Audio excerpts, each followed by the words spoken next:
Ropes Organization Walcott Foundation Indian Trust Special Coaching to 8th, 9th and 10th classes Digital Virtual Learning Bangaru Palmani Rugangavar from Pedapunjani by Reddy Pulli Mandal. Chairman Dhanse Karan. Director Drive Sri Lata.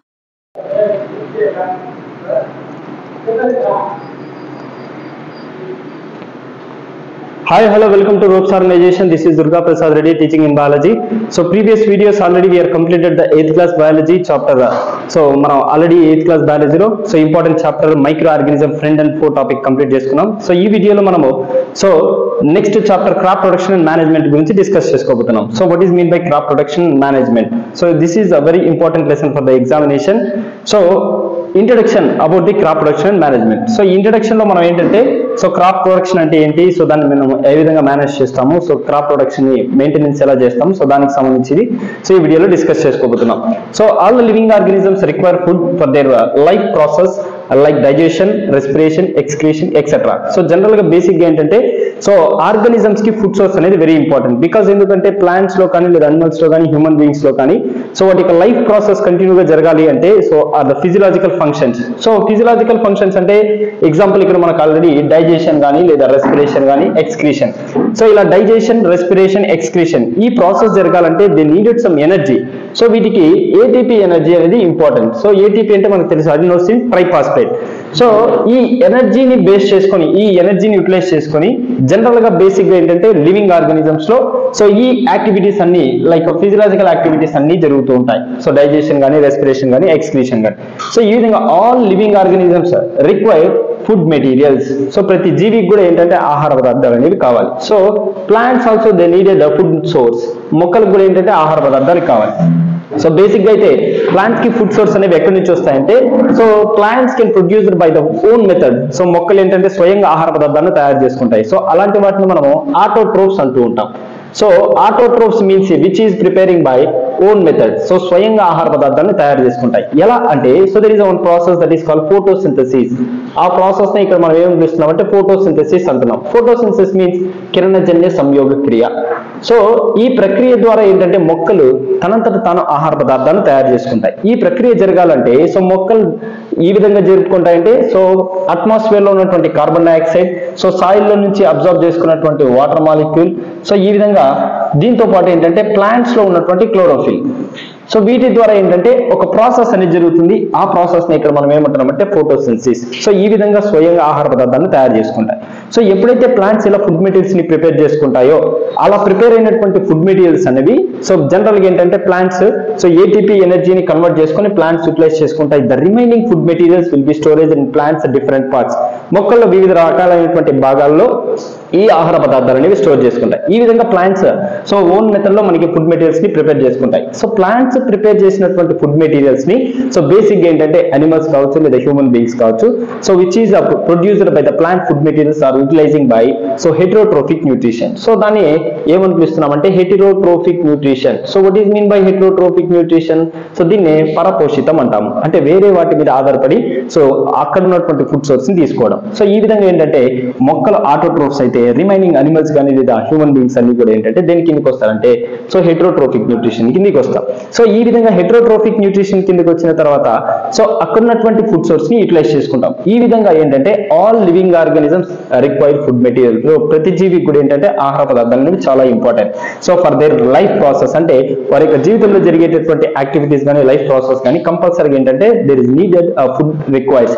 So for the process of digestion so జీర్ణ వ్యవస్థ కావచ్చు, respiration శ్వాస ప్రక్రియ కావచ్చు, excretion విసర్జన ప్రక్రియ కావచ్చు, ఇలా మన బాడీలో జరిగేటటువంటి ప్రతి రకమైనటువంటి ప్రక్రియకు నర్వస్ సిస్టమ్ కానీ, బ్లడ్ సర్క్యులేషన్ కానీ, డైజెషన్ కానీ సో ఇవన్నీ activities are they depend complete energy.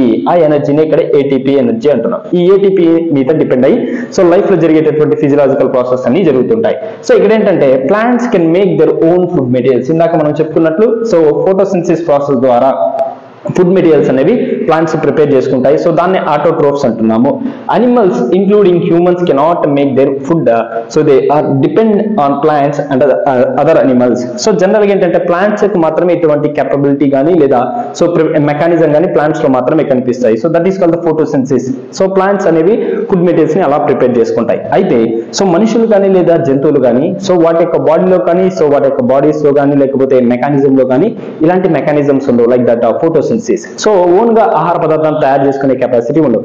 So always we are depending on plants and other animals. So వేరే వాటి మీద సో డిపెండ్ అయ్యి ఏంటంటే సో మనం జనరల్ గా ఫుడ్ సోర్స్ ని డిపెండ్ అయ్యి ఫుడ్ ని యూటిలైజ్ చేసుకుంటూ ఉంటాం. ఎస్పెషల్లీ ఇక్కడ ఏంటంటే అనిమల్స్, తర్వాత వచ్చేసరికి హ్యూమన్ బీయింగ్స్. సో మనుషులు మరియు జంతువులు ఏంటంటే వేరే వాటి మీద ప్లాంట్స్ మీద డిపెండ్ అయ్యి ఆ యొక్క ఫుడ్ సోర్స్ ని యూటిలైజ్ చేసుకుంటూ ఉంటాం, ఆ ఫుడ్ ని యూటిలైజ్ చేసుకుంటాం. So in order to provide food or large population, regular production, so regular production, proper management and distribution of food is necessary. అంటే పెరుగుతున్నటువంటి జనాభా, సో పెరుగుతున్నారు, మొక్కల నుంచి వచ్చేటటువంటి ఆహార పదార్థాల మీద ఫుడ్ సోర్స్ అనేది సో కంపల్సరీగా ఏంటంటే సో వేరే వాటి మీద డిపెండ్ అయ్యి సో డెవలప్ అవుతున్నారు. వేరే వాటి అంటే ప్లాంట్స్ నుంచి వచ్చేటటువంటి ఫుడ్ సోర్స్ ని యూటిలైజ్ చేసుకుంటూ ఉన్నారు. సో ఈ విధంగా ఏంటంటే మనకి ఈ విధంగా పెరుగుతున్నటువంటి జనాభాకి ఏం కావాలి? ఫుడ్ సోర్స్ అనేది కావాలి. మరి ఫుడ్ సోర్స్ అనేవి ఎక్కడి నుంచి వస్తున్నాయి? ప్లాంట్స్ నుంచి వస్తున్నాయి. సో దట్ ఈస్ కాల్డ్ ఏంటంటే ప్లాంట్స్ అనేవి ఫోటోసింథసిస్ ద్వారా మనకి ఫుడ్ సోర్స్ ని డెవలప్ చేస్తాయి. సో దాన్ని ఇక్కడ ఏమంటున్నామంటే సో ఇక్కడ మనం క్రాప్ అని పిలుస్తున్నాం. So what is mean by crop? Crop అంటే అర్థం ఏంటంటే పంట అని అర్థం. సో క్రాప్ అంటే అర్థం ఏంటంటే పంట. సో పంటను పండించడం. సో ఇక్కడ when the same kinds of the plants are grown at one place on a large scale, ఇందాక మనం చెప్పుకున్నట్టు ప్లాంట్స్ ఫుడ్ మెటీరియల్స్ ని ప్రిపేర్ చేస్తాయని చెప్పుకున్నాం కదా. సో దీంట్లో ఏంటంటే one of the word is crop. So అక్కడ మనం ఏంటంటే క్రాప్ అనేటటువంటి వర్డ్ ని యూజ్ చేస్తున్నాం. What is the definition of crop? Crop అంటే అర్థం ఏంటంటే సో ఫర్ ఎగ్జాంపుల్ ఒక సింగిల్ ప్లాంట్ ఒకే చోట, ఇప్పుడు ఫర్ ఎగ్జాంపుల్ మనం ఏదైనా ఒక ప్లాంట్ ఎగ్జాంపుల్ తీసుకున్నాం, రైస్ ప్లాంట్ ని తీసుకున్నాం. So which is taken the example of rice plant. So ఏదైతే రైస్ ప్లాంట్ ఎగ్జాంపుల్ గా తీసుకున్నామో ఈ రైస్ ప్లాంట్ ఏముంది? సేమ్ కైండ్ అలాంటి ప్లాంట్సే సో సేమ్ రైస్ ప్లాంట్సే are grown at one place, ఒకే ఒక ప్లేస్ లో సేమ్ ప్లేస్ లో. So it's develop large scale, అంటే ఎక్కువ మొత్తంలో డెవలప్ అవ్వాలి, చాలా ఎక్కువ మొత్తంలో డెవలప్ అయితే that is called a crop. So దాన్ని ఇక్కడ ఏమంటున్నామంటే క్రాప్ అంటున్నాం, దాన్ని పంట అంటున్నాము. అంటే ఒకే రకమైనటువంటి మొక్కలు నిర్దిష్టమైనటువంటి ప్రాంతంలో ఒకే ప్లేస్ లో ఎక్కువగా డెవలప్ అయితే దాన్ని ఇక్కడ ఏమంటున్నాం? క్రాప్ అంటున్నాం. So different types of crops like cereals, vegetables and fruits etcetera. So basic గా ఏంటంటే క్రాప్స్ లో మనకి డిఫరెంట్ టైప్స్ ఉంటాయి. సో ఏమేమి టైప్స్ ఆఫ్ క్రాప్స్ ఉన్నాయంటే సో ఇక్కడ మనం ఎగ్జాంపుల్ గా కొన్ని తీసుకున్నాం. Different types of crops like cereals, so ఏవైతే విత్తనాలు ఉంటాయో అలాంటి క్రాప్స్ అన్ని కూడా ఒక టైప్ ఆఫ్ క్రాప్ కిందకి వస్తాయి. Next vegetables. సో మన వెజిటేబుల్స్ అన్ని కూడా ఏంటంటే so that is one type of crop. Next వచ్చేసరికి ఫ్రూట్స్. సో ఫ్రూట్స్ అన్ని కూడా మనం ఒక క్రాప్ కిందకి ఎగ్జాంపుల్ గా తీసుకోవచ్చు. So can be classified on the basis of the seasons in which is they grow. So crops అనేవి ఎలా డెవలప్ అవుతాయి? సో ప్రతి ప్లాంట్ డెవలప్ అవ్వాలంటే they needed some ecological or the environmental source. So ప్రతి దానికి కూడా ఏంటంటే ఎన్విరాన్మెంటల్ తో లింక్ అప్ అయి ఉంటాయి. So basis that is called the seasons. అంటే వాటిని ఏమనిపిస్తామంటే వాతావరణ పరిస్థితులు, అంటే సో సీజన్స్ ని బేస్ చేసుకుని క్రాప్స్ అనేవి డెవలప్ అవుతుంటాయి. అలా సో క్రాప్స్ లో మనకి డెవలప్ అయ్యేటటువంటి ఏవైతే క్రాప్స్ ఉన్నాయో వాటిని 2 సీజన్స్ గా మనం ఇక్కడ డివైడ్ చేయొచ్చు. ఒకటి వచ్చి ఏంటంటే ఖరీఫ్ క్రాప్స్, ఇంకొకటి వచ్చి rabi crops. So crops grow అవడానికి ఇక్కడ మనం సీజన్స్ తీసుకున్నాం. సీజన్స్ అంటే ఏంటంటే there is important of rainy season. So next one is summer season, next one is the winter season. So ఇవి మనకి ఏంటంటే more important seasons for the development of crop. అంటే పంటలు అభివృద్ధి చెందడానికి ఈ ఋతుపవనాలు అనేవి చాలా ఇంపార్టెంట్. సో ఈ ఋతువుని బేస్ చేసుకుని ఏంటంటే పంటలు అనేవి అభివృద్ధి చెందుతూ ఉంటాయి. వీటిలో మనం ఏది తీసుకున్నామంటే rainy season, summer season, winter season. Rainy seasons means which is so completely so the needed water molecule. So అంటే రైనీ సీజన్ లో కంప్లీట్ గా వాటర్ ఉంటుంది కాబట్టి క్రాప్స్ ఏవైతే వెజిటేబుల్స్ క్రాప్స్ ఉన్నాయో లేదా ఫ్రూట్ క్రాప్స్ ఉన్నాయో ఇలాంటివి ప్రాపర్ గా డెవలప్ అవుతూ ఉంటాయి. సో ఇలాంటి సీజన్ లో కొన్ని క్రాప్స్ అంటే కొన్ని వెరైటీస్ క్రాప్స్ మాత్రమే డెవలప్ అవుతుంటాయి. సో నెక్స్ట్ వచ్చేసరికి summer season. So summer season లోకి వచ్చేసరికి ఏంటంటే so there is a high temperature conditions. వీటిలో ఏంటంటే టెంపరేచర్ అనేది చాలా ఎక్కువ ఉంటుంది. సో ఉష్ణోగ్రత లెవెల్స్ అనేవి పెరుగుతూ ఉంటాయి కాబట్టి సో కొన్ని బేసిక్ గా ఏంటంటే కొన్ని ఫ్లవర్ స్పీసీస్ కానీ లేదా వెజిటేబుల్ క్రాప్స్ కానీ సో దానికి ఏంటంటే రిక్వైర్డ్ టెంపరేచర్ మాత్రమే ఉండాలి. సో దానికంటే ఎక్కువ టెంపరేచర్ ఉంటే అలాంటి సీజన్ లో క్రాప్స్ అనేవి డెవలప్ కావు. They cannot produce the crop yield, అంటే పంట దిగుబడిని కూడా ఎక్కువ ఇవ్వడం ఉండదు. సో అలాంటి సీజన్ లో ఏంటంటే కొన్ని సూటబుల్ క్రాప్స్ మాత్రమే ఉంటాయి. అలాంటి క్రాప్స్ ని సమ్మర్ సీజన్ లో మాత్రమే డెవలప్ చేస్తాం. So next winter season. So winter season లో ఏంటంటే so middle temperature and rainy season రెండు మిక్స్ అయ్యి ఉంటాయి. సో వాటర్ టెంపరేచర్ కొంచెం టెంపరేచర్ లో కండిషన్స్ లోనే ఉంటాయి. ఓన్లీ సమ్మర్ సీజన్ లో మాత్రమే హై కండిషన్స్ ఆఫ్ టెంపరేచర్ ఉంటాయి, ఇక్కడ మాత్రమే లో టెంపరేచర్ కండిషన్స్ ఉంటాయి.